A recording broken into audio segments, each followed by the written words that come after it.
Buenas tardes a todos bienvenidos. Nos alegramos estar nuevamente todos juntos y en armonía. Vamos a comenzar la reunión y vamos a hacerlo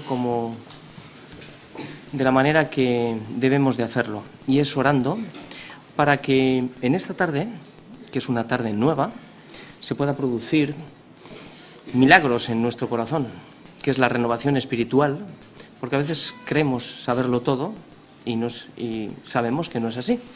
Por eso, si entendemos que tenemos necesidad de Dios, Dios puede hacer algo en nuestra vida, en nuestros corazones, pero si ya nos creemos que lo sabemos todo y que no tenemos ninguna necesidad de nada, pues no va a penetrar la palabra en nuestros corazones. Por eso vamos a orar y vamos a poner este tiempo en manos del Señor. Señor, queremos darte toda la gloria a ti, principalmente toda la gloria a ti y exaltar tu nombre en esta tarde. Queremos agradecerte, Señor, en esta tarde lo que hiciste en la cruz, en obediencia al Padre. Te damos gracias, Padre, porque hoy no podríamos estar ninguno de nosotros aquí delante de tu presencia si no fuera por tu misericordia y por lo que tú hiciste por nosotros. Señor, queremos pedirte en esta tarde que avives el fuego del Espíritu en nuestros corazones. Queremos pedirte, Señor, que nos des capacidad para entender tu palabra, Señor, dirección y guía a través del Espíritu Santo. Señor, haz que nuestros corazones se inclinen a ti, Señor, y podamos recibir el conocimiento de tu voluntad para que podamos ponerlo por obra en nuestra vida, Señor, para que podamos obedecerlo en amor, reconociendo quién eres tú y quiénes somos nosotros, Señor. Por eso te damos toda la gloria a ti en esta tarde. Queremos pedirte que a través de la predicación de la palabra le des la voz al pastor, le des el poder en el Espíritu Santo a tu palabra, Señor, y que tu palabra pueda llegar a nuestros corazones y pueda hacerle efecto para el que tú la vas a enviar en el día de hoy, Señor. Ponemos todo esto delante de ti, Señor, y pedimos tu bendición para que nos guíes en el nombre de Jesús. Amén. Muy bien, nuevamente, escuchando la carta de los Colosenses, en todas las predicaciones que últimamente está haciendo el pastor, evidentemente nos tenemos que colocar en esa posición, no ver a los colosenses desde el banco de enfrente, ¿no?, pensando que nosotros no estamos ahí. Y claro, pensando en eso, pues creo que la palabra lo que nos está constantemente es recordándonos también que ese problema que ellos tenían, también nosotros lo podemos tener o lo estamos teniendo. Y los versículos del domingo pasado nos recordaban también lo que en otro tiempo el Señor hizo en nuestras vidas, y yo creo que a veces se nos olvida. Por eso la palabra siempre nos está recordando de dónde nos ha sacado y hasta dónde nos está trayendo. Pero a veces se nos olvida que nos dio vida cuando estábamos muertos en nuestros pecados y la incircuncisión de nuestra carne. Él nos dio vida. Y nos dio vida de cómo nos dio vida, de qué manera lo hizo. Lo estuvimos escuchando ya en repetidas ocasiones, lo que Cristo hizo en la cruz para darnos vida. No solamente nos dio vida, sino que nos perdonó todos nuestros pecados y quitó de en medio, o sea, anuló el acta de los decretos que había contra nosotros, quitándolos de en medio, los clavó en la cruz. Esto fue, claro, esto cuando se nos dice igual por primera vez, pues igual nos asombramos. Pero claro, llevamos recibiendo mucha predicación, mucha doctrina y mucha enseñanza, y hay veces que de tanta doctrina y de tanta enseñanza a veces puede que igual en nuestra vida no recibamos esa palabra con asombro, como debería de asombrarnos, de dónde estábamos, de dónde nos ha sacado, lo que el Señor ha hecho en nuestras vidas, ¿no? Y como decía la predicación el domingo pasado, el esquema, que en Cristo estábamos completos, no nos falta absolutamente nada, nos ha dado vida, nos ha perdonado todos nuestros pecados y hemos triunfado juntamente con Cristo en la cruz. Casi nada. Si esto no nos asombra o no nos hace movernos de lo que habitualmente estamos escuchando, debemos de reconsiderar nuestros caminos nuevamente, porque continuamente tenemos que estar examinándonos con lo que estamos recibiendo, y os animo a todos, yo el primero, para que podamos recuperar el asombro de la palabra de Dios y de lo que realmente ha hecho en nuestras vidas, de dónde nos sacó. Muy bien, creo que tenemos un buen momento ahora para agradecerle a Dios, al Señor, todo lo que ha hecho en nuestras vidas, para glorificar su nombre, para exaltarlo. Un tiempo de cantar juntos, elevando su nombre, y también un tiempo de orar. Cantar es orar, y también orar entre canción y canción, elevando a Cristo nuestras alegrías, nuestros anhelos y, sobre todo, la exaltación de su nombre. Adelante, Mariluz.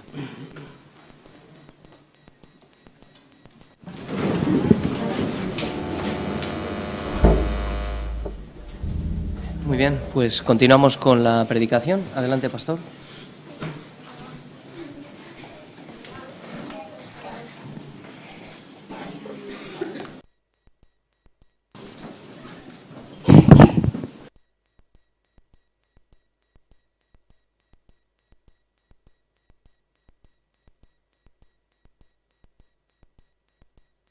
Especialmente los que nos visitáis por primera vez en la Iglesia. También quiero saludar a los miembros de la Iglesia que están en el exterior. Son miembros de nuestra Iglesia, pero residen fuera. En México, en el norte de México, en Monterrey, un abrazo para Óscar, para Laura, para Valentina, para Elías, para Natán y para Samuel. También Elena estará con ellos, y es así, un abrazo, Elena. Bernardo y Azucena están de viaje en los Estados Unidos, así que hoy no estarán seguramente en conexión con nosotros. También en Barcelona, Ángel Luis, Gloria, Joel y Asier. En Sevilla, Daniel, Sandra y José. En Bogotá, en Colombia, Soraya. También en Colombia, pero en Medellín, Carlos y Lucy. No sé si estarán porque andan cambiándose de casa, si es así. Espero que estén. En Alemania estará Eunice. En Suiza, Carla. Y si nos estás viendo en Cádiz, Alfonso, pues un abrazo muy fuerte. También para todos los que nos estáis viendo. Bien. Antes, bueno, ya os he comentado, Bernardo y Azucena están de viaje a los Estados Unidos, es un viaje muy largo, así que los tenemos en nuestro corazón. También hay una noticia, no es muy buena, pero bueno, las cosas son así. Jenny parece ser que ha tenido un aborto natural, así que bueno, después de la alegría de esperar un bebé, pues estarán tristes, pero el Señor tiene un propósito y un plan con todas estas cosas. Así que también los vamos a poner en nuestras oraciones, ¿de acuerdo? Vamos a orar por ellos. Señor, te pedimos por esta situación, por Leo y por Jenny, Señor, para que les mantengas en tu fidelidad y para que les animes. Te damos gracias por la alegría que les diste y también te damos gracias, Señor, por esta tristeza, porque todo en ti, cuando estamos en ti, tiene un propósito y siempre es bueno, Señor. Así que gracias. Gracias, Señor. Solo te pedimos que nos muestres cuál es ese propósito, si es posible, para que podamos soportar todas estas cosas con más alegría todavía. Pero aún así, Señor, confiamos en tu soberanía y te damos gracias en el nombre de Jesús. Amén. Muy bien, una cosita también antes de, bueno, ya sabéis que estamos en Colosenses, en el capítulo 2, pero vamos a visitar Génesis, así que toméis nota, Génesis 2, versículo 9, para que luego no andemos buscando en la Biblia, por favor, ya, porque si no perdemos mucho tiempo. Una notita ahí, una marquita, Génesis 2, 9. Y también en el 16 y 17 yo os iré diciendo, pero bueno, Génesis 2 por lo menos, y Génesis 3, 22 y 24. Si ponéis ahí una nota, Génesis 2 y Génesis 3 es suficiente. Ya os diré yo luego los versículos, ¿de acuerdo? También después vamos a ir al último libro de la Biblia, Apocalipsis, y además en el último capítulo, 22, versículo 24. Y también estaremos en Lucas 18, versículos del 9 al 14. Lucas 18, versículos del 9 al 14. Bueno, ya veis que ni con lluvia se callan. Tenemos ahí a nuestros amigos. Muy bien. Voy a poner un vídeo antes, bueno, sí, el teléfono, antes de los... Todos los que tengáis teléfono, apagáis.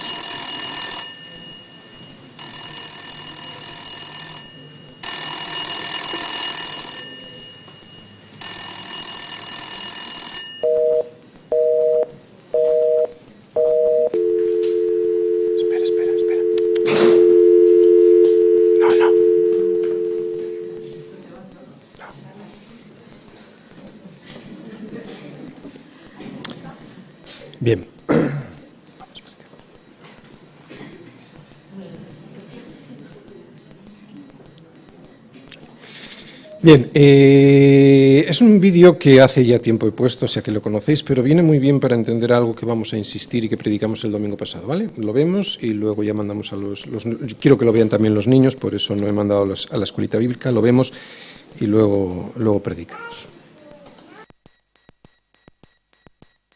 ¿Alguna vez te has sentido insatisfecho, desanimado y vacío después de haber logrado lo que creías que te haría feliz? No eres el único. Este sentimiento ha afectado a las personas más talentosas y ricas, como las menos superadas y pobres. El rey Salomón lo tenía todo: un reino, riqueza incalculable, sabiduría profunda y conocimiento. Después de reflexionar acerca de su vida, él se dio cuenta que no había nada nuevo bajo el sol. Todo era vanidad. Es como si algo nos obligara a buscar esa pieza evasiva. Es probable que tengamos el deseo de ejercer una carrera exitosa, establecer relaciones llenas de significado, tener posesiones materiales o buscar diversión y entretenimiento. Sin embargo, nada alivia ese sentimiento misterioso en lo profundo de nuestro ser. ¿Por qué nos sentimos así? La Biblia nos muestra que Dios creó al hombre con 3 partes. Primera de Tesalonicenses 5:23 dice: «Y vuestro espíritu, y alma, y cuerpo, sean guardados perfectos». Queda claro que no somos meramente un cuerpo físico compuesto de átomos. También tenemos un alma para pensar, sentir y escoger. Sin embargo, escondida en lo profundo de nuestro ser, hay una tercera parte: nuestro espíritu. Esta tercera parte, diseñada por Dios, puede contactar, recibir y experimentar a Dios. Blaise Pascal, un distinguido científico y matemático francés, señaló que dentro del ser humano hay un vacío interior que tiene la forma de Dios. Mientras nuestro espíritu esté vacío y sin Dios, no podemos obtener satisfacción plena. Solo Él puede saciar el anhelo de nuestro espíritu. Cuando Dios entra en nuestro espíritu, como nuestro verdadero disfrute, riqueza y significado, Él llena consigo mismo el vacío que nos causa aflicción. Finalmente y para siempre, somos satisfechos con la vida eterna y divina de Dios. A fin de entrar en nuestro espíritu, Dios llegó a ser un hombre llamado Jesucristo, quien vivió una vida humana perfecta en la tierra. Murió para quitar nuestros pecados, fue sepultado y luego se levantó de entre los muertos. Cuando resucitó, Él llegó a ser el espíritu vivificante y ahora puede entrar en nuestro espíritu humano. Jesucristo está esperando que usted abra su ser a Él, vuelva su corazón a Dios y haga la siguiente oración: Señor Jesús, creo en ti. Confieso que soy un pecador. Perdona todos mis pecados. Abro mi ser a ti. Entra en mi espíritu y lléname contigo mismo. Señor Jesús, te recibo. Gracias, Señor. Amén. Pues los niños pueden ir a la escuelita bíblica.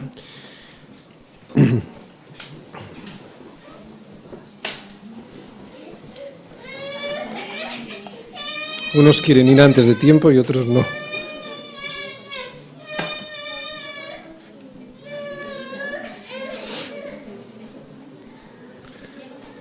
¿Tienes calor? Pues está puesto el aire, ¿no? ¿Hay alguien con frío? ¿No? ¿Estamos todos bien? Muy bien. Bueno.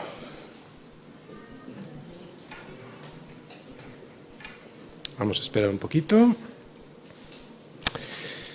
Bien, antes de comenzar, por favor, vamos a estar muy atentos, ¿vale? No es fácil lo que hoy vamos a decir, por eso pudiera resultar un poco tedioso, pero la palabra de Dios tiene el poder de cambiar nuestras vidas. Tanto que además de que ya somos elegidos y salvados, pudiéramos estar por nuestra necedad y por estar hablando con el de al lado y mirando por otro lado y rebuscando en el bolso, por nuestra necedad, estar 40 años cuando en una semana pudiéramos estar bien. ¿Entendéis lo que quiero decir, no? Entonces vamos a poner un poco de nuestra parte para no estar despistados. Hay mucho de profundidad en cada una de las palabras de la Escritura. Yo, en mi trabajo, intento sacarlas a la luz para que las veáis.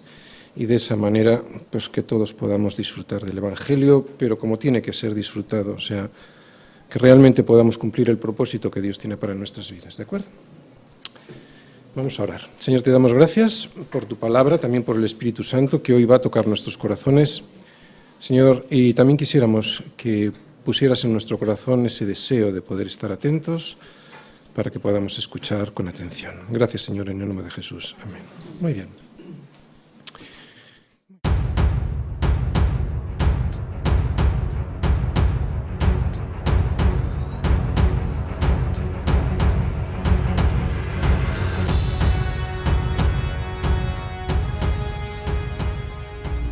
Hoy vamos a hablar del legalismo y lo que significa, porque parece que es un tema que no tiene importancia, pero la tiene y mucho. Aunque antes vamos a conectar con los versículos que vimos el domingo pasado para explicar un poco mejor qué es eso, qué significa eso que escuchamos de que en Cristo estamos completos, de que Cristo nos dio la vida juntamente con Él. Vamos pues a Colosenses 2, versículos del 13 al 15. Y a vosotros, estando muertos en pecados y en la incircuncisión de vuestra carne, os dio vida juntamente con Él, perdonándoos todos los pecados, anulando el acta de los decretos que había contra nosotros, que nos era contraria, quitándola de en medio y clavándola en la cruz, y despojando a los principados y a las potestades, los exhibió públicamente, triunfando sobre ellos en la cruz. Y a vosotros, se está refiriendo Pablo también, vosotros colosenses residentes en Bilbao, a vosotros que antes estabais muertos, fundamentalmente por el pecado de despreciar a Dios y su regalo en la cruz, y así poder vivir unos cuantos años de vida aquí independientes de Él, ahora, a pesar de ese pecado, os ha dado vida. Y no cualquier tipo de vida, sino una vida juntamente con Él. Eso es lo que recibimos del Señor. Casi nada. Porque sin la vida no hay nada. ¿Para qué queremos las cosas si no tenemos la vida para disfrutarlas? Y cuando digo vida me estoy refiriendo a la vida de verdad, a la vida completa que Dios puso a nuestra disposición al crearnos allí en Edén. Vida, y ahora lo vamos a ver en pantalla, y como hemos visto en este vídeo de introducción, vida bios, suje y zoe. ¿Qué significa esto? Cuerpo, alma y espíritu. Eso es de lo que está compuesto el ser humano. Pero si Pablo dice que antes estábamos muertos, pero que ahora tenemos vida juntamente con Cristo, ¿de qué vida pues nos habla? ¿Cuál es la muerte a la que se refiere? El hombre está muerto. Claro, evidentemente biológicamente no, estamos vivos biológicamente, está muerto espiritualmente mientras no esté incircunciso, o sea, mientras su pecado no haya sido cortado, arrancado de su corazón por Dios. Esa muerte de la que estamos hablando, de la que habla la Escritura, la muerte espiritual, no se manifiesta de momento en su cuerpo bios y en su mente suje, aunque las enfermedades, el envejecimiento, los problemas mentales y finalmente la muerte nos anuncien que esa vida bios, biológica, y suje, psicológica, solo es temporal. Sin embargo, la muerte sí que se manifiesta desde el principio en nuestra vida zoe, en nuestra vida espiritual. ¿Por qué? Porque esa vida solo puede provenir de Dios. Perdimos en Edén. Perdimos en Edén por querer ser igual a Dios, y esa pérdida se ve trágicamente en la vida bios cuando morimos, pero en donde primero se manifiesta esa pérdida es en la muerte espiritual. Por eso el Señor nos dice, yo he venido para que tengan zoe. Cuando vayáis a Juan 10:10 y veáis este versículo, esa palabra en griego significa vida, pero la vida espiritual. Yo he venido para que tengan vida, zoe, y para que la tengan en abundancia. Como acabo de decir, esa vida que trae Jesús y que muchos confunden con la promesa de una vida mejor en términos de prosperidad material, lo que realmente significa es que Él vino a traernos aquello que perdimos por nuestro pecado. Vida zoe, que es la vida que nace, que proviene de estar en comunión con Dios y que produce vida eterna. Toda la Biblia es la historia de Dios por salvar al hombre de su pecado. Al principio, además de una vida bios y de una vida sujé, a nosotros nos dio vida eterna. En medio del huerto del Edén estaba, ¿recordáis?, el árbol de la vida. Este árbol del que surge esta vida representa la vida incorruptible, indestructible y eterna de Dios. Vamos todos a Génesis 2, versículos 9, también al 16 y 17, y luego a Génesis 3, versículos 22 y 24, y lo vamos a recordar. Y mandó Jehová Dios al hombre diciendo, de todo árbol del huerto podrás comer, o sea que también del árbol de la vida, ¿vale? Mas del árbol de la ciencia del bien y del mal no comerás, porque el día que de él comieres, ciertamente morirás. Bueno, antes en el 9 dice, y Jehová Dios hizo nacer de la tierra todo árbol delicioso a la vista y bueno para comer, también el árbol de la vida en medio del huerto y el árbol de la ciencia del bien y del mal. ¿De acuerdo?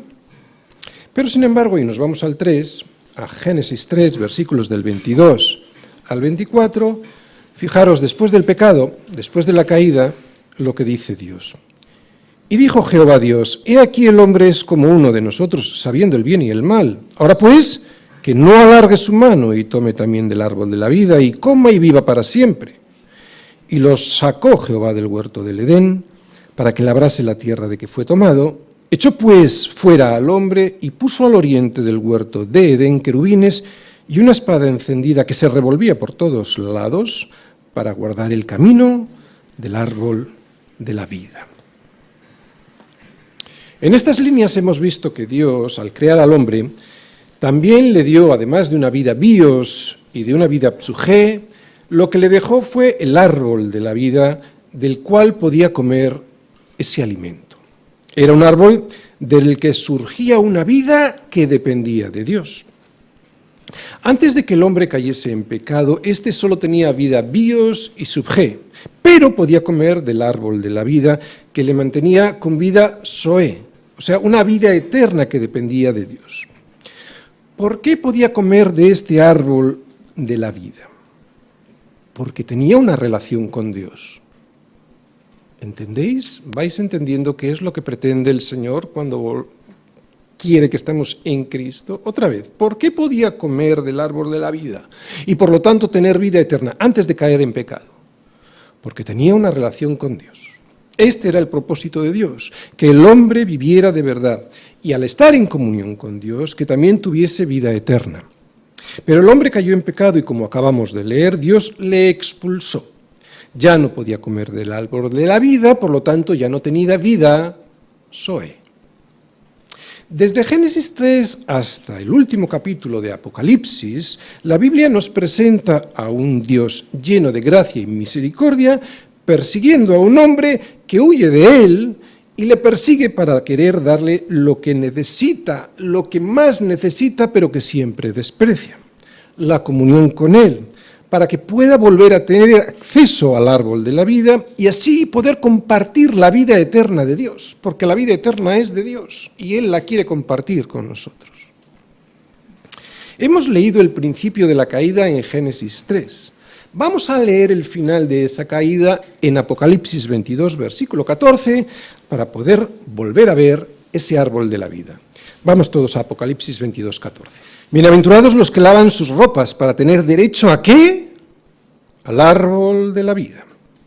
Estas palabras de Jesús indican que solo se podrá tener de nuevo acceso a ese árbol de la vida si nos lavamos la ropa manchada por el pecado por medio de la sangre de Jesús. Solo por medio del perdón que ofrece la sangre derramada por Cristo en la cruz, será que el hombre podrá entrar de nuevo a tener comunión con Dios, del cual surge la vida eterna, zoé. ¿Entendéis la insistencia de Pablo a los colosenses para que estén en Jesús? Sin estar en Jesús, nadie podrá morir y resucitar con Él a una nueva vida, una vida que al estar limpiada por la sangre del Cordero nos da acceso a la presencia de Dios donde está el árbol de la vida, del cual surge la vida eterna. Ese Jesús es el cuerpo en el que hay que estar y no la sombra a la que se querían abrazar los colosenses, y luego veremos esto. Eso para poder participar del plan de Dios para nuestras vidas, que es tener vida eterna. Volvemos a recordar Juan 10:10. Yo he venido para que tengan vida, Zoé, y para que la tengan en abundancia. Mientras alguien esté lejos de Dios, o sea, sin comunión con Él porque no quiere vivir en dependencia de Él, entonces y en consecuencias tampoco tendrá su vida, la de Dios, la que solo proporciona a Él, o sea, la vida eterna. Todos sabemos que Adán, por su desobediencia, no participó del árbol de la vida y por lo tanto, como consecuencia, también se quedó fuera del propósito de Dios. En lugar de llegar a ser un hombre espiritual, se quedó como un hombre natural, o sea, con solo vida biológica, bios y psuge. Esta es la paga del pecado, la muerte, porque la vida biológica sin el Dios que la sustenta también se muere. Eso es lo que no queremos entender, y eso a pesar de que hasta que llegue ese día de la muerte, la misericordia de Dios llega a nuestras vidas de muchas maneras, por ejemplo, a través de diferentes pruebas y de dificultades y de enfermedades que apuntan, y por eso es una misericordia, apuntan a dónde llegaremos si persistimos en ser independientes de Dios. Por lo tanto, todo esto nos tendría, entre comillas, que alegrar, porque son momentos en los cuales el Señor nos quiere fijar la atención en Él, para que recordemos cuál es nuestra condición aquí. Sin Él vamos a terminar muriendo biológicamente también. Colosenses, dice Pablo, y nos dice a nosotros. Colosenses, hasta ahora solo podíamos vivir como Adán vivió. ¿Cómo vivió Adán? Pues una vida biológica que terminó muriendo, al no poder comer del árbol de la vida. ¿Cómo? Pues a través de una vida creada, eso es como vivió Adán y como vivimos nosotros, que morirá tarde o temprano al estar separados de Dios. Pero llegó el bendito día en el que la vida eterna, Zoé, la cual estaba con el Padre, se manifestó. ¿Cómo? En carne.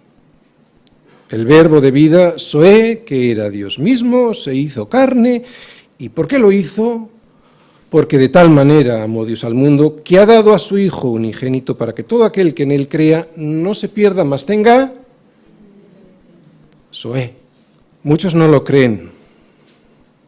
Otros lo escuchan y les resbala como aquel que oye llover. Pero si no estamos en Cristo, vamos a morir irremisiblemente. No nos creamos que por estar en una iglesia que se predica la sana doctrina ya estamos salvos. Si cuando estamos en una iglesia que se predica la sana doctrina bostezamos, pudiera ser el síntoma de que no tenemos Zoé. Debiéramos sorprendernos y nunca dejar de sorprendernos.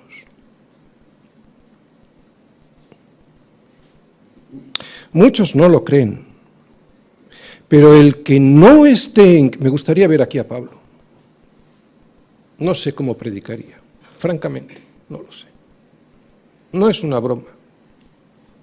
El que no esté en Cristo está muerto. Está muerto.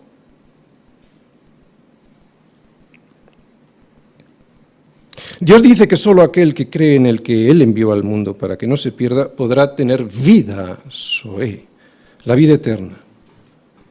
Pero eso se ha de manifestar con un anhelo por escuchar la palabra de Dios. Para tener derecho al árbol de la vida, he de limpiar, he de lavar mis ropas en su sangre, porque nadie puede llegar sucio y con las ropas sin lavar hasta su presencia para poder comer de ese árbol que es el que da la vida. ¿Recordáis la espada encendida y que se revolvía? Nadie podrá.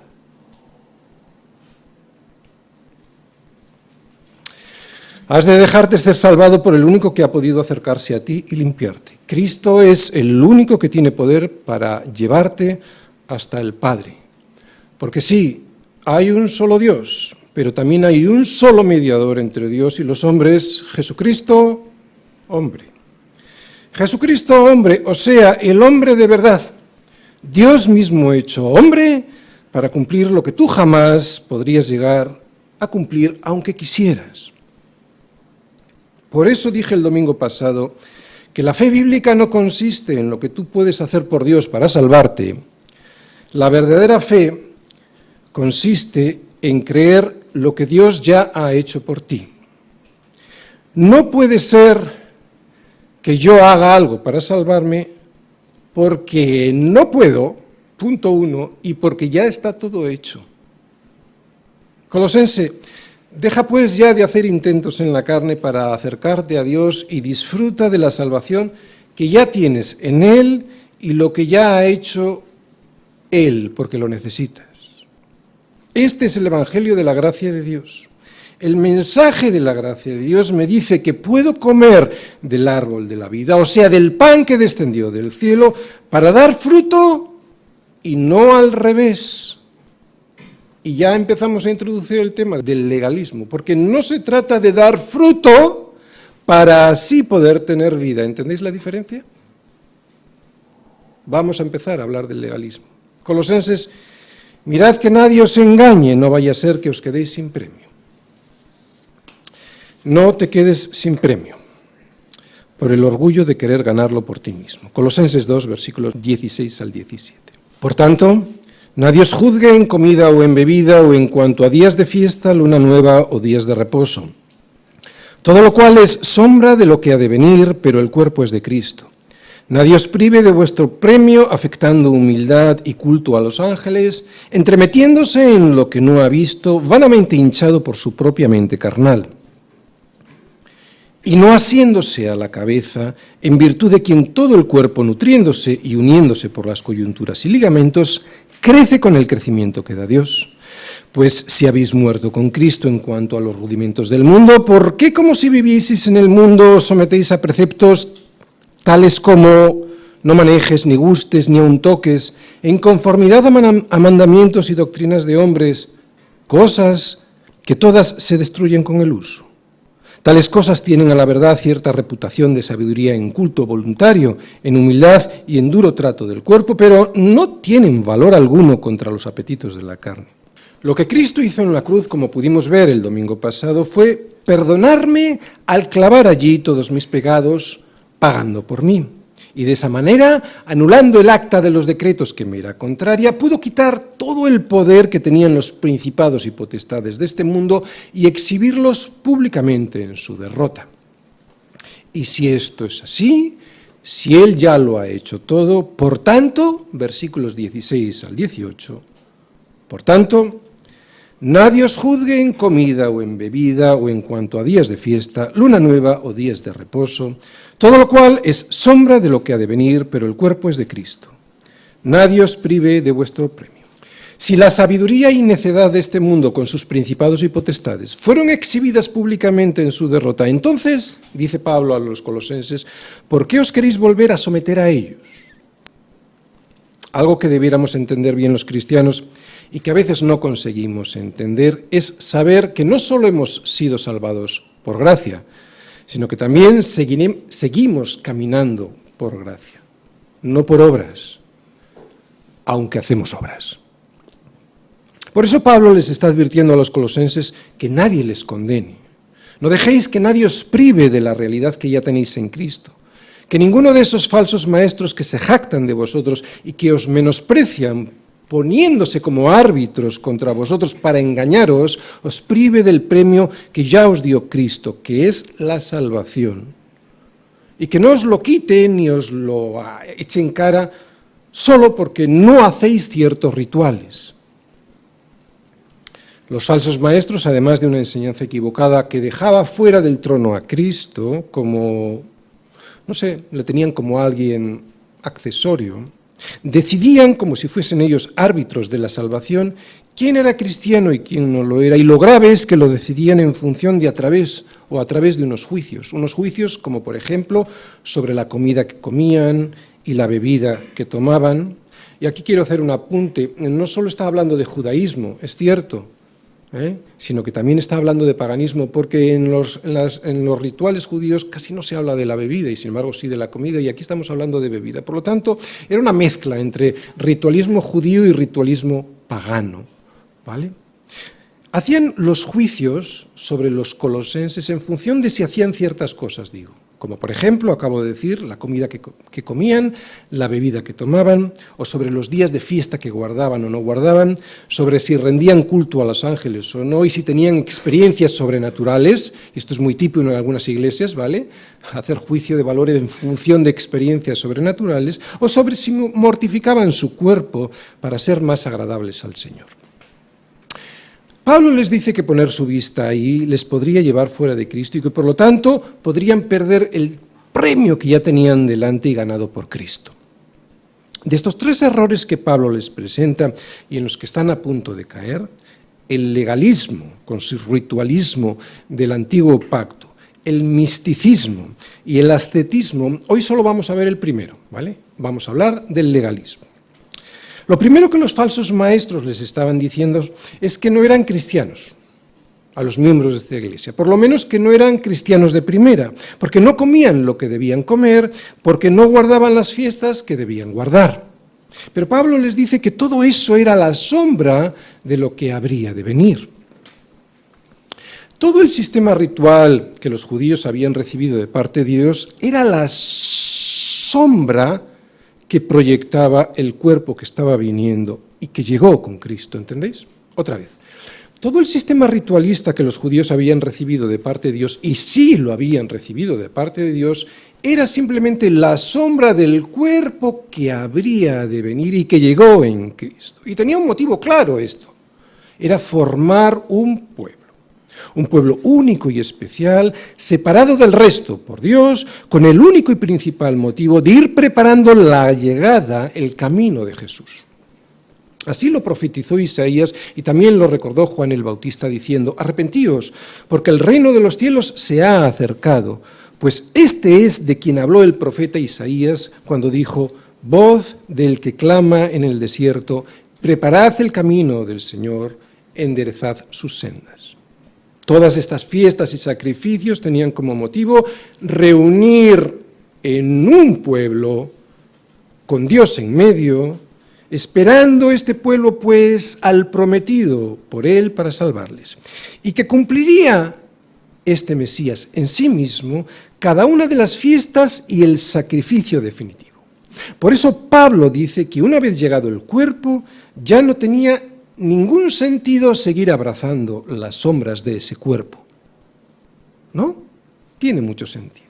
Así que todo esto, este sistema ritualista, sí tenía su razón de ser, pero dejó de ser necesario una vez que llegó el cuerpo, una vez que llegó Jesús. Antes de continuar, vamos a volver, esto solo es un pequeño avance, ahora vamos a entrar bien en el legalismo y además vamos a poner algún ejemplo para que nosotros podamos saber si estamos cayendo o no. Digo que antes de continuar vamos a volver a leer esta advertencia de Pablo a los colosenses para luego explicar qué es el legalismo y qué es lo que produce en cada uno de nosotros y también en la Iglesia. Vamos a volver a leer Colosenses 2 del 16 al 18. Dice así: por tanto, nadie os juzgue en comida o en bebida o en cuanto a días de fiesta, luna nueva o días de reposo, todo lo cual es sombra de lo que ha de venir, pero el cuerpo es de Cristo. Nadie os prive de vuestro premio.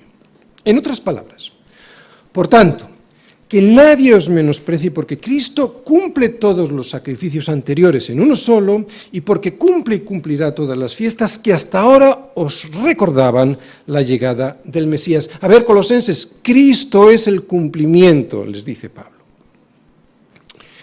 Voy a dividir esta predicación en dos partes, ¿vale? Es muy sencillo. La primera: las reglas y rituales eran un verdadero problema en la iglesia de Colosas, versículo 16, y la segunda parte: el verdadero acercamiento a Dios es Cristo, versículo 17.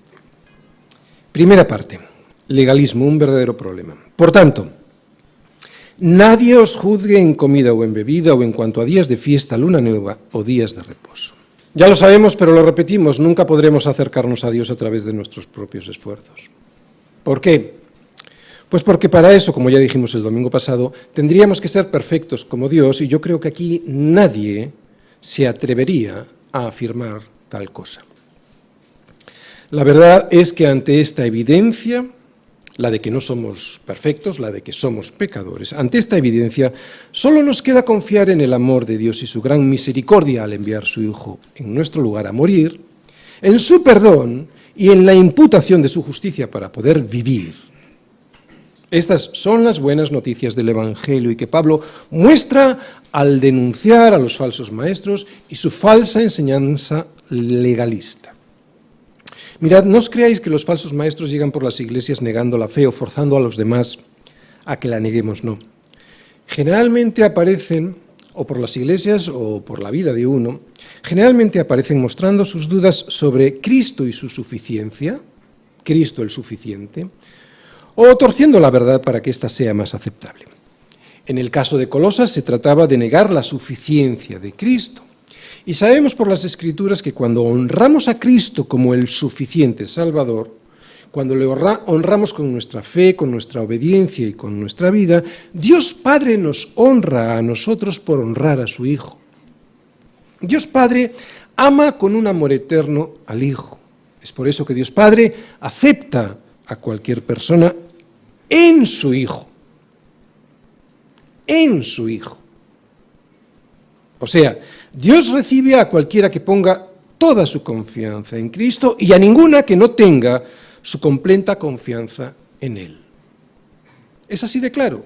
Solo hay dos posibilidades. Dios recibe a cualquier persona que ponga toda su confianza en Cristo y a ninguna que no tenga su completa confianza en Él. Cuando alguien pone toda su confianza en Cristo, en ese mismo instante ha nacido de nuevo, en ese mismo instante.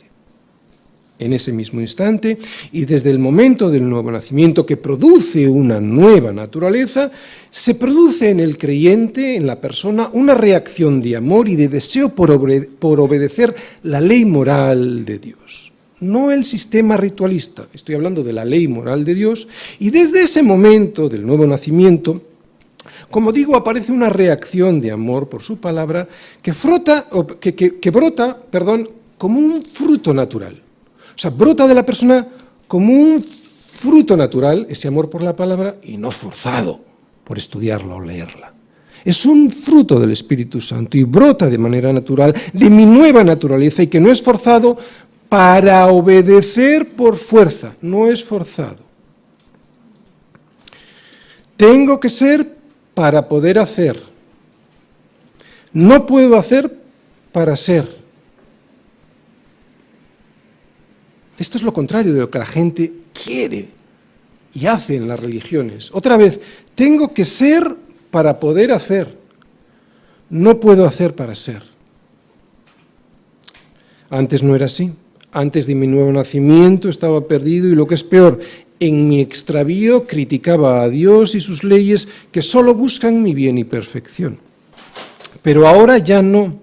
Ahora busco sus mandamientos porque sé que esos deseos de Dios para mí son los que me dan la libertad. O como dice el salmista, andaré en libertad. ¿Por qué?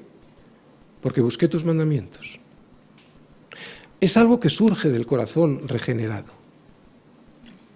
Tenemos la ley moral de Dios en las Escrituras para saber qué es lo que está bien y lo que está mal. Más aún, según el nuevo pacto, si es que soy un creyente nacido de nuevo, tengo grabada esa ley en mi mente y corazón para seguir la opinión de Dios como un fruto del Espíritu y no como una obra en la carne.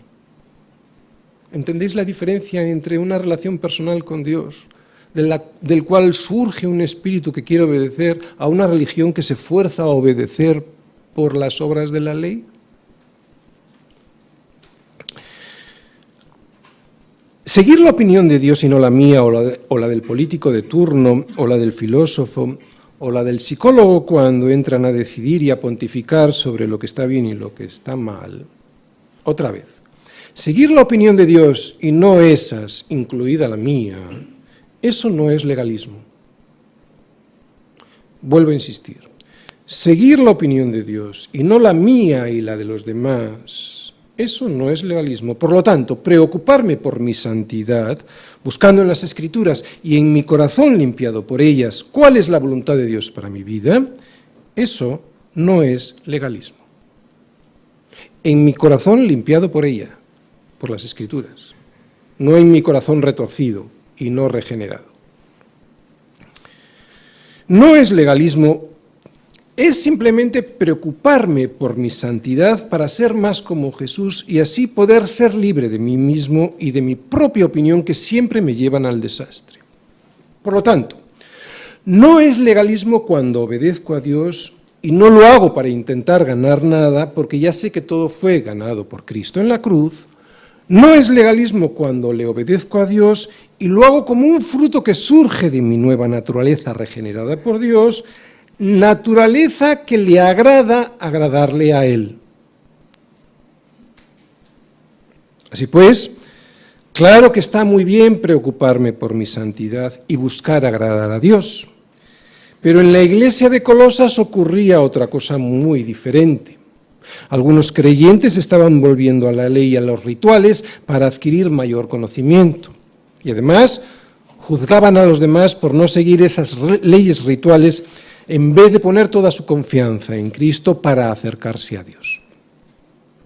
Después de haber sido liberados por Cristo los colosenses, los falsos maestros les estaban haciendo esclavos otra vez. Y algo parecido les dice Pablo a los romanos cuando dice: ¿acaso ignoráis, hermanos, pues hablo con los que conocen la ley, que la ley se enseñorea del hombre entre tanto que éste vive? ¿Se enseñorea del hombre entre tanto que éste vive?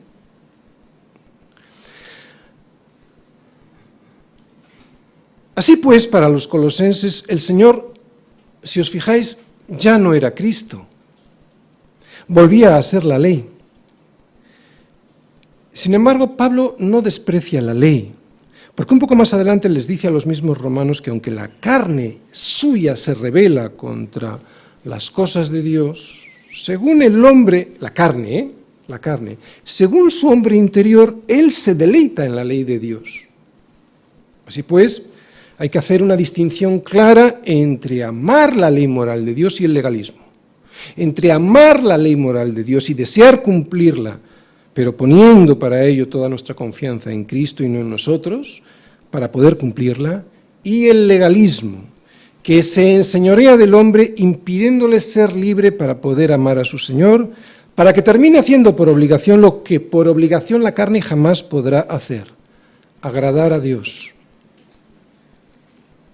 Para el creyente es un deleite hacer la voluntad de Dios. Para el legalista es una esclavitud cumplirla. Para el creyente es un deleite hacer la voluntad de Dios porque surge como un fruto del Espíritu. Para el legalista es una esclavitud cumplirla porque es una obra en la carne para ganarme algo. Todas las cosas me son lícitas, mas no todas me convienen. Todas las cosas me son lícitas, mas yo no me dejaré dominar por ninguna. Es lo que dice Pablo a los Corintios. Pensar así y dirigirse así en la vida, eso no es legalismo. Eso es reconocer que la voluntad de Dios nunca coincide con la opinión de una mente no regenerada y que cuando coincide porque ya ha sido regenerada, como en el caso de Pablo, entonces tengo que esforzarme para que no me domine aquello que sé que no me conviene. Pero esto no es legalismo. Hacer esto no es buscar cumplir la ley en la carne para ganarme el favor de Dios. El favor de Dios yo ya lo tengo si he recibido a Cristo. Hacer esto es simple y llanamente ser sensato, buscar mi bien y honrar a Dios cumpliendo con su sensatez en mi vida. Pero la intención de los falsos maestros no era esta. Era convencer a los colosenses que, para alcanzar la salvación, era necesario e imprescindible guardar estrictamente todas sus prescripciones. Y digo sus prescripciones porque Pablo también habla de unas tradiciones de los hombres. Eran prescripciones que ponían estos falsos maestros. Y si el legalismo es un peligro con respecto a las prescripciones del Antiguo Testamento, cuanto más lo será con respecto a las reglas de invención humana. Para resumir, el legalismo se trata de lo que yo puedo hacer por Dios y mi salvación. El Evangelio es todo lo contrario, se trata de lo que Dios ya hizo por mí en la cruz. Yo, frente a Él. Esa es la gran diferencia. Mi obediencia, frente a la obediencia de Cristo en la cruz. Mis méritos, frente a los méritos de Cristo en la cruz. Mi sacrificio, frente a su sacrificio en la cruz. Mi vida de santidad, frente a la santidad de Cristo. Mis obras para salvarme, para poder comprar el favor de Dios, frente al regalo de la gracia que nos da Dios, y que ya lo ha hecho todo antes de que yo naciera.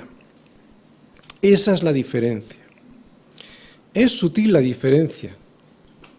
¿Os habéis fijado? ¿Por qué es sutil la diferencia? Porque estamos hablando de obediencia, de sacrificio, de santidad. De ahí el gran peligro del legalismo. Pero esa es la gran diferencia. El orgullo de haber hecho algo por mi salvación, aunque sea poco, cuando resulta que no hice nada. Bueno, sí, puse mis pecados, ¿verdad? Puse estar muerto en mis delitos y pecados hasta que Jesús en su misericordia clamó a gran voz y me dijo: Lázaro, ven fuera. Y solo entonces pude salir de la muerte. Poco puede hacer un muerto. Necesito ser resucitado con Cristo para poder oír lo que Él tiene que decirme. Cristo lo es todo, también el cumplimiento. Por eso tengo que estar en Él para poder hacer su voluntad, pero sobre todo para que esa voluntad le sea agradable a Dios. No puedo hacer la voluntad fuera de Dios porque eso no le agrada a Dios. Por eso para el creyente es un deleite hacer la voluntad de Dios, porque está en Cristo. Y sin embargo para el legalista es una esclavitud cumplirla, y además es una esclavitud que impone a los demás. Y en esta esclavitud propia, y que además impone a los demás, podemos ya intuir una serie de consecuencias del legalismo en mi vida y en la vida de la Iglesia. Vamos a ir viéndolas. En mi vida, por ejemplo, la primera que vemos y que ya hemos comentado, el orgullo. Así como la gracia produce humildad al ver el gran sacrificio de Cristo en la cruz y vergüenza porque veo mi maldad y cómo me estuve resistiendo durante años al regalo de su gracia, lo que también me produce esa vergüenza es poder pedir perdón, dándole toda la gloria a Dios otra vez. Así como la gracia me produce humildad porque veo lo que ha hecho Cristo y me da vergüenza y por lo tanto pido perdón, el legalismo produce todo lo contrario de la gracia. Orgullo. El orgullo de saberme bueno y más bueno que el de al lado. Así que el primer efecto que produce el legalismo es el orgullo frente a la humildad que produce la gracia de Dios.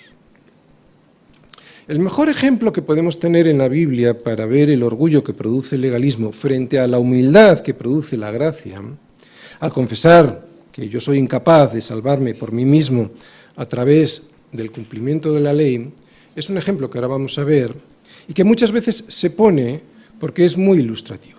Es el de la parábola del fariseo y publicano. Vamos todos a Lucas 18, versículos del 9 al 14.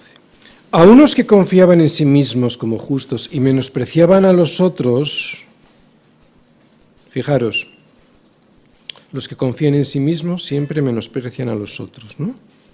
Los que confían en la gracia de Dios nunca, porque saben que lo que han recibido lo han recibido por gracia, no por ellos ni por sus esfuerzos. Por lo tanto, a unos que confiaban en sí mismos como justos y menospreciaban a los otros, dijo también esta parábola.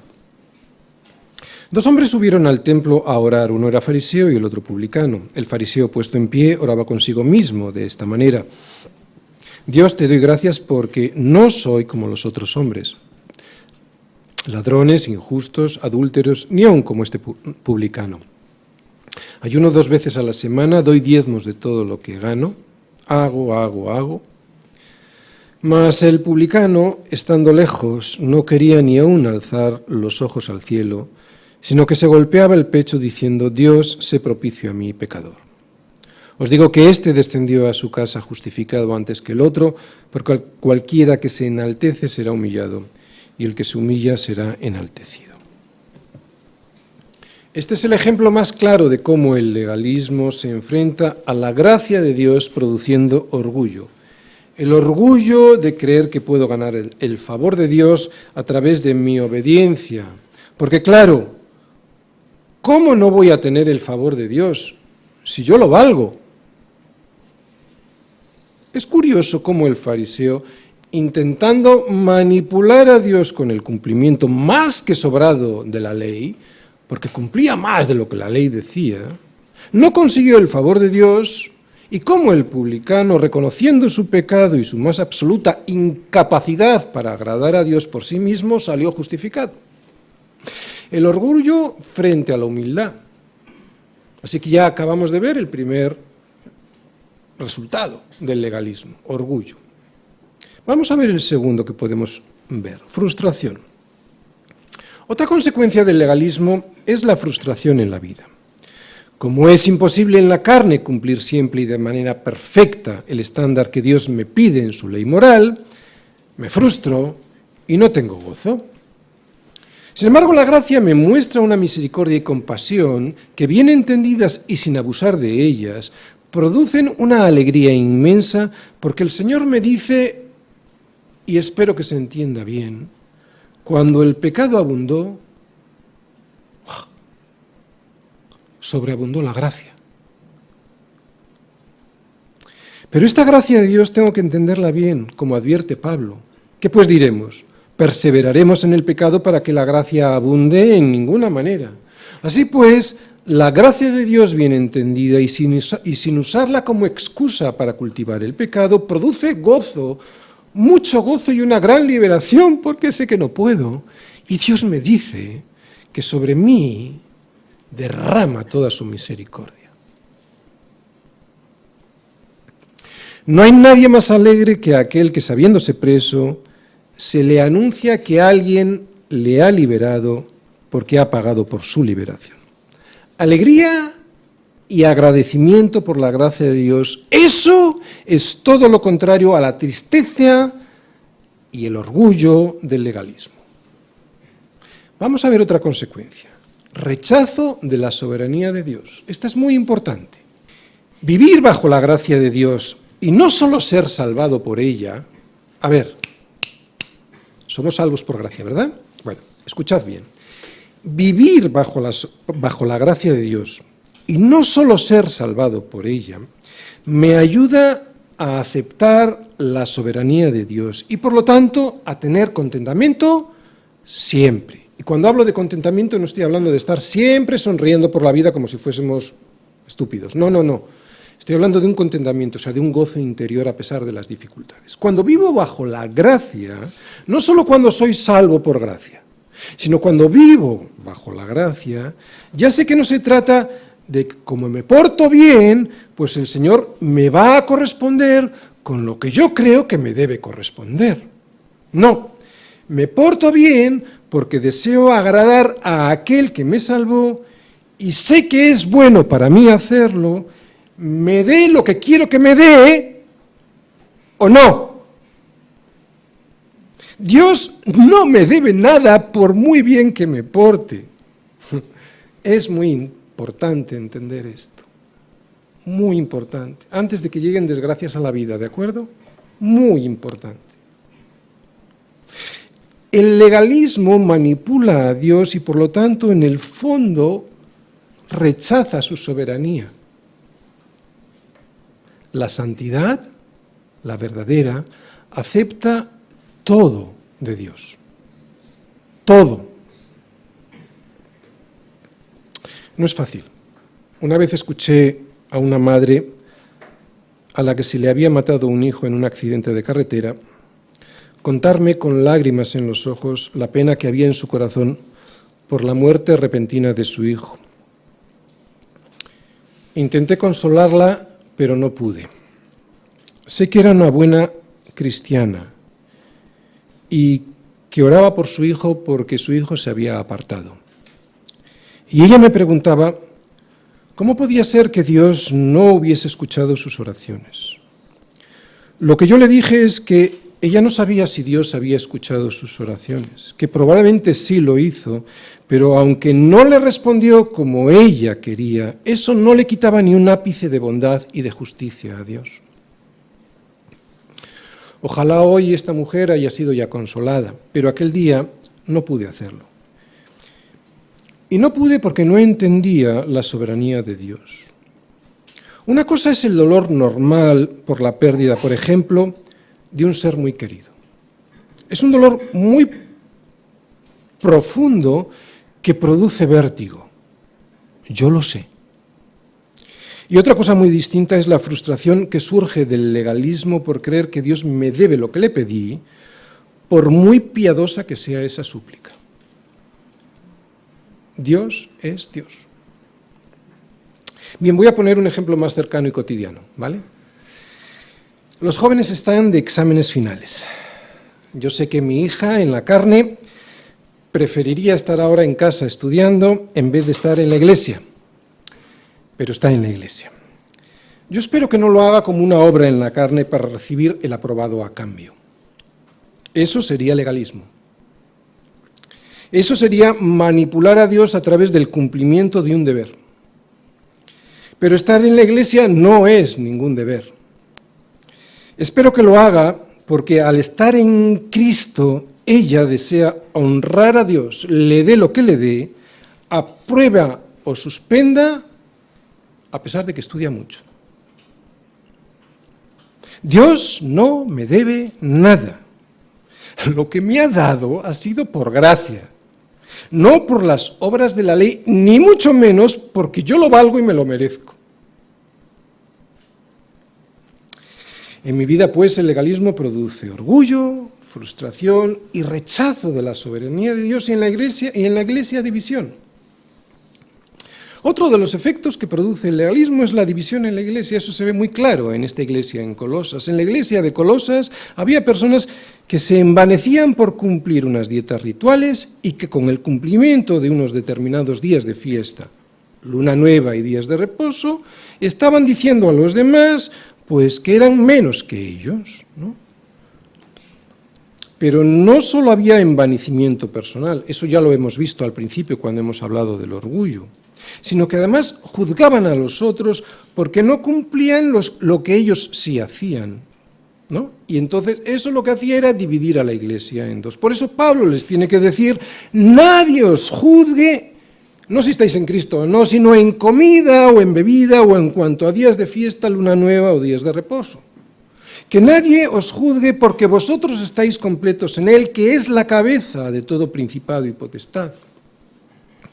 Vosotros estáis completos en Él, y como Él es el cuerpo, o sea, el que proyecta la sombra, es Él quien nos da el crecimiento.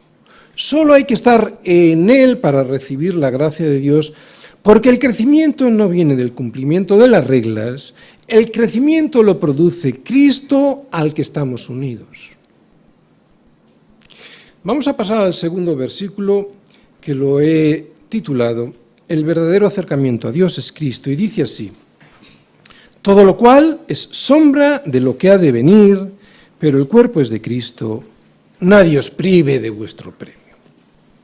Bien, las fiestas y demás regulaciones, o sea, los aspectos ceremoniales de la ley del Antiguo Testamento, las dietas, las festividades, los sacrificios, fueron simples sombras que apuntaban a Cristo.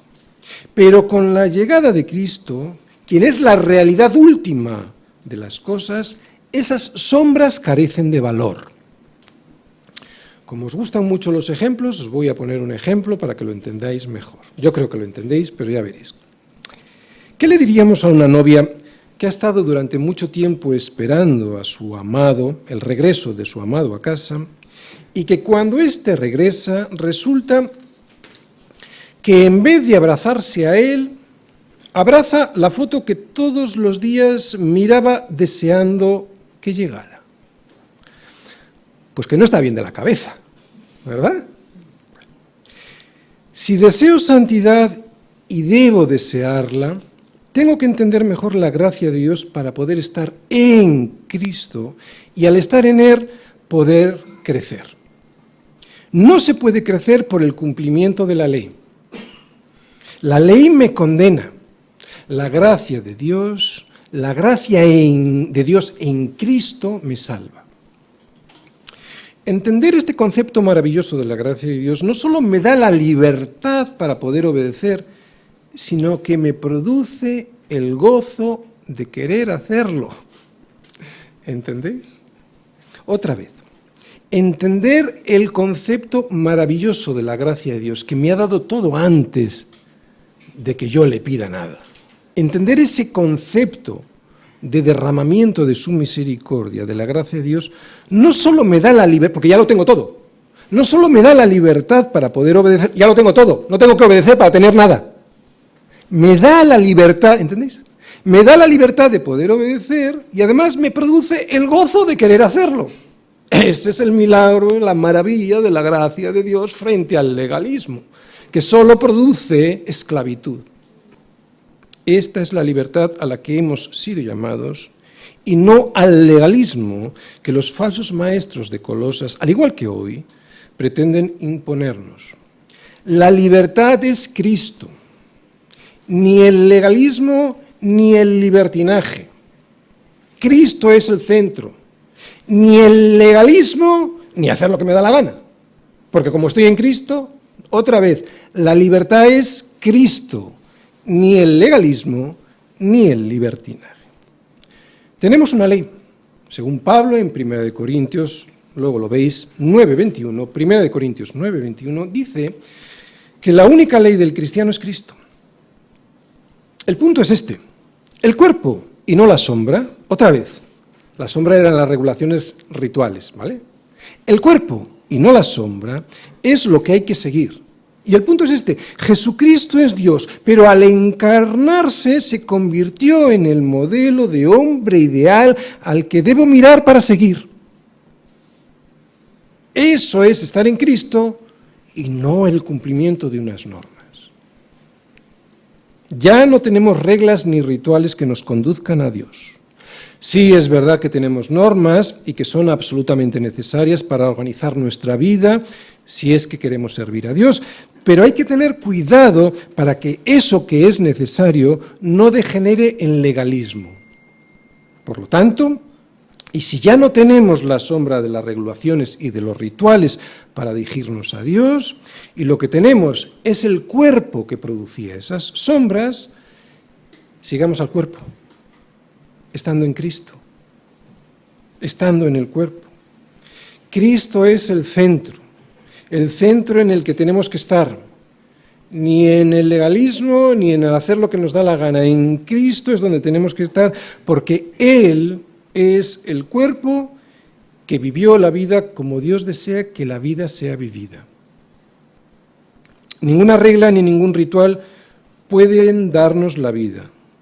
La ley apunta a Dios, sí, pero no es la sustancia de la vida. La sustancia es el cuerpo que produce una sombra. Cristo es el cuerpo. Él es el que producía aquella sombra. Es en Él en donde debemos estar para poder llegar a Dios. Termino. Esto solo quiero saber de vosotros. ¿Recibisteis el Espíritu Santo por las obras de la ley o por el oír con fe? ¿Tan necios sois que habiendo comenzado por el Espíritu, ahora vais a acabar por la carne? Esto es lo que le dice Pablo a los Gálatas, y esto es lo que yo os pregunto hoy. Y sigue preguntando Pablo a los Gálatas de la iglesia de Bilbao. Aquel, pues, que os suministra el Espíritu y hace maravillas entre vosotros, ¿lo hace por las obras de la ley o por el oír con fe? Casi todos aquí sabemos que somos salvos por fe, pero también debemos saber que vivimos por fe, que somos bendecidos por fe y no por las obras de la ley. Que nadie te descalifique, ni tú mismo lo hagas al despistarte con el legalismo, perdiendo el premio que ya tienes ganado en la cruz. Dios puede hacer maravillas entre nosotros y las hace, o no. No tiene por qué hacerlas. Pero cuando las hace por gracia, no por las obras de la ley. Y mucho menos por las obras de yo me lo merezco porque yo lo valgo. Esto es acabar por la carne y no seguir caminando por la fe. No te quedes sin premio por el orgullo de querer ganarlo por ti mismo. Todo lo que recibimos, lo que no recibimos y lo que algún día recibiremos es y será por gracia, la gracia de Dios, a través de la fe en los méritos de Cristo, nunca por las obras de la ley. ¿Tengo que preocuparme por mi santidad? Sí. ¿Y buscar agradar a Dios? Claro que sí. Pero la santidad y la honra a Dios siempre es el resultado de estar en Cristo y no la condición para estar en Él. Cuando es la condición, se convierte en legalismo, que es todo lo contrario a la gracia de Dios. Así pues, estad pues firmes en la libertad con que Cristo nos hizo libres y no estéis otra vez sujetos al yugo de esclavitud. Espero que hayáis entendido lo que significa el legalismo. Amén. Gracias, Señor, por tu misericordia con nosotros. Gracias por lo que tú nos has enviado a pesar de nuestra necedad, Señor. Gracias porque a pesar de que el pecado abunda en nuestra vida, Señor, sin embargo, tú nos derramas tanta misericordia que sobreabunda en nuestra vida, Señor. Ayúdanos a poder entender esto, ayúdanos a amarte de tal manera, al ver que tú nos amaste primero, que todo lo que hagamos, lo hagamos como un fruto, como una consecuencia y no como la condición para ser algún día recibidos por ti.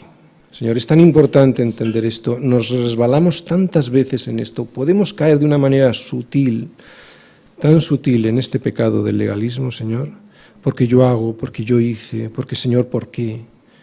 Señor, ¿por qué? Señor, ¿para qué? Eso sí que nos deberíamos de preguntar, ¿para qué? Así que, Señor, gracias, ayúdanos, sosténnos. Te lo pedimos en el nombre de Jesús. Amén.